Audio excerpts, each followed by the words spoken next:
Downtown Toronto condos are officially in a buyer's market. Usually, my market update videos focus on the entirety of Toronto, but today I want to focus only on the downtown Toronto condo market because we're seeing something play out which we haven't seen in a long time. And I think the downtown Toronto condo market is such an important market segment to watch, even if you don't own this type of property or want to buy a condo downtown, because it's the stepping stone into the other property types. Condo owners sell their condo, move up to a townhouse or a semi, then a detached house. That's just typically how the ladder is climbed.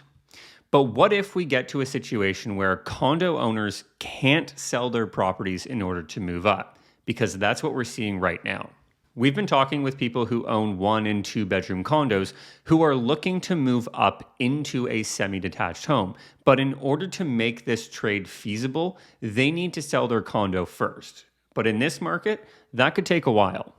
My name's Macallum, and I'm a real estate agent and team leader in Toronto. And if you want to chat one-on-one, go to the first link in the description of this video to book a meeting with me. Hearing that we're in a buyer's market could for sure be scary for a lot of people, especially if you own a condo downtown, and even more if you want to sell it. And if you're someone who's been waiting until we see a buyer's market, it may be your time, but you'll have to tackle higher interest rates.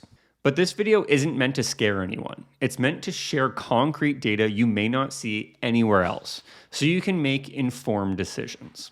First off, though, we need to figure out how to determine if we're in a buyer's, balanced, or a seller's market. And the best way to do this is by using the metric of months of inventory, which basically says at the end of the calculation how many months it would take for all available inventory to sell if no new listings were brought to the market.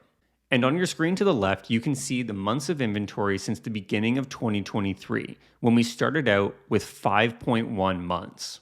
And to put that number into perspective, in February of 2023, at the peak of the market, we saw 0.8 months of downtown Toronto condo apartment inventory, meaning it would take less than 30 days for all available inventory to sell if no new listings were brought to the market. We typically say a seller's market is under 3 months of inventory. A balanced market is between 4 and 5 months, and a buyer's market is 6 or more months. Leading up to January of 2023, the Bank of Canada took every opportunity to raise interest rates. And in March of 2023, we saw the first pause. And in January of 2023, the real estate market started to pick up some steam. And then the first rate hold in March triggered more buyer demand, which caused a decrease in months of inventory to 2.1 months. Summer rolled around, and then the Bank of Canada decided to increase rates once again in June and July, which slowed the condo market, increasing the months of inventory to 3 and 3.4 months respectively. And it's been a consistent growth in inventory since May, which, not so coincidentally, was the peak of the market in 2023. And now we sit at 6.7 months of inventory for downtown condos, with a possible interest rate increase in October and or December this year.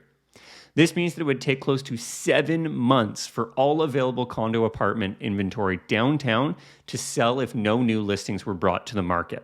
This is the stat we emphasize most when speaking with our sellers because the inventory in the direct market influences value just as much as the most recent sale.